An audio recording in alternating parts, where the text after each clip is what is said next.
मेरा नाम उदय जाखड़ है। मैं बलबीर सिंह जाखड़ का पुत्र हूं, जो एमपी की सीट के लिए लड़ रहे हैं आम आदमी पार्टी की तरफ से वेस्ट दिल्ली से। आज मैं आप सबके सामने आया हूं एक सच बताने के लिए। मेरे को नहीं पता इसके बाद मेरे लिए क्या होगा, मेरे परिवार के लिए क्या होगा, पर मैं आज ये बात कह सकता हूं कि मैं इस देश के नागरिक होने के नाते मैंने सोचा ये बहुत बताना बहुत ज़रूरी था कि मेरे जो फादर हैं श्री बलबीर सिंह जाखड़, उन्होंने 6 करोड़ रुपए श्री अरविंद केजरीवाल को दिए एमपी की सीट लेने के लिए फ्रॉम वेस्ट दिल्ली कॉन्स्टिट्यूएंसी। और बात यही नहीं है, उन्होंने तो अब से कुछ टाइम पहले जब मैंने उन्हें कहा था कि मेरे को पैसे की ज़रूरत है मेरी पढ़ाई पूरी करने के लिए, हायर एजुकेशन के लिए जाने के लिए इंडिया से अब्रॉड, तो उन्होंने इस चीज़ के लिए मना कर दिया। उन्होंने सोचा वो पैसे वो इलेक्शन में लगा पाएंगे।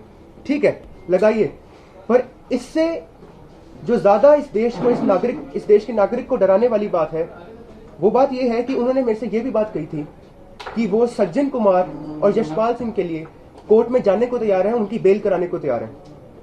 अब मैं अपने पिताश्री से ये सवाल इस देश के सामने पूछना चाहूंगा कि उनके इस देश के फ्यूचर के लिए और मेरे लिए क्या ज्यादा इंपॉर्टेंट था। 2 क्रिमिनल जिनको हमारे देश के कोर्ट्स ने जेल टाइम दिया है और डेथ सेंटेंस दिया है, उनको जेल से छुड़ाना, या मेरी एजुकेशन।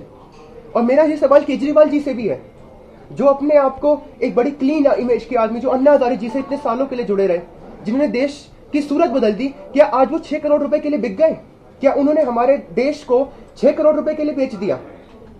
क्या ये वो क्लीन इमेज थी केजरीवाल की जिसके लिए इस दिल्ली ने वोट किया उनको?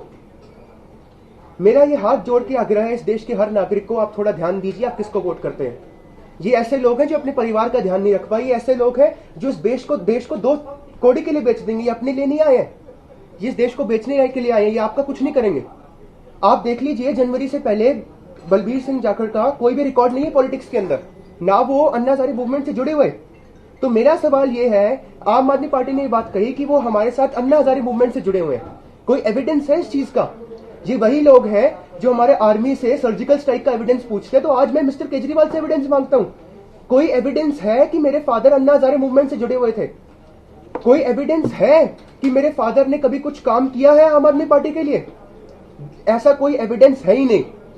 आज जब एविडेंस मांगने वालों के, जो आर्मी से एविडेंस मांगते हैं, आज उनसे एविडेंस मांगा जाएगा तो देखिए कैसे भागेंगे। ये वो चोर हैं जो अपने परिवार बेच गए, ये वो चोर हैं जो अपने बेटे को पैसा नहीं दे पाए पढ़ने के लिए, ये वो चोर हैं जिन्होंने इस देश को बेच दिया 6 करोड़ के लिए, और ये वो चोर हैं जो सज्जन कुमार को बाहर कराने को तैयार थे। मेरा दिल्ली के लिए मतदाताओं से एक आग्रह ही है कि क्या आप एक ऐसे आदमी को जो अपने परिवार का ध्यान नहीं रख पाया, क्या आप एक ऐसे आदमी को वोट देंगे जिसने हमारे सिख भाइयों को बेचने की कोशिश की? क्या आप एक ऐसे आदमी को वोट देंगे जिसने कोई काम इस दिल्ली राज्य के लिए नहीं किया? क्या आप एक ऐसे आदमी को वोट देंगे जिसने अपने बेटे की पढ़ाई के लिए पैसे नहीं दिए? क्या आप एक ऐसे पार्टी को वोट देंगे जिसने ऐसे आदमी को खड़ा किया? क्या आप एक ऐसे चीफ मिनिस्टर को वोट करेंगे जिसने ऐसे आदमी को खड़ा किया? क्या आप मिस्टर केजरीवाल की बात कभी फिर सुनेंगे, जिसने बिना सोचे, बिना समझे, बिना हिस्ट्री देखे उस आदमी की, उसको एक बार में 6 करोड़ के लिए टिकट दे दी? और ये हमारे देश के साफ नेता है, ये वो लोग हैं जो भ्रष्टाचार का विरोध करते हैं। आज मेरा आग्रह दिल्ली के हर नागरिक को यही है, सोच के वोट दीजिएगा। मेरे और मेरे जैसे कई लाखों के फ्यूचर आज आप लोगों के हाथ में है। ऐसे लोगों के हाथ में कभी मत दीजिएगा जो 6 करोड़ की जगह आपको बेचा है। आप मेरी क्रेडिबिलिटी को डाउट नहीं कर सकते, क्योंकि मैं यहाँ बहुत रिस्क लेके आया हूँ। मेरे को नहीं पता मेरे परिवार के साथ आगे क्या होगा, मेरे साथ क्या होगा, मेरा फ्यूचर क्या होगा, मेरे को कुछ नहीं पता। मेरे घर में मेरे को घुसाएंगे भी, क्योंकि मेरे घर वालों को नहीं पता मैं आज यहाँ पे हूँ। मैं यहाँ खुद आया हूँ क्योंकि मैंने खुद सोचा कि दिल्ली के एक नागरिक को बनाना बहुत जरूरी है कि मेरे घर से एक ऐसा आदमी खड़ा है जो बेच खाएगा दिल्ली को। सबसे बड़ा एविडेंस यही है कि आज मैं घर से निकला हूं और अपने ही पिताजी के खिलाफ ये बात बोलने को तैयार हूं कि उन्होंने केजरीवाल को पैसे दिए और वो सज्जन कुमार को जेल से निकालने के लिए तैयार थे।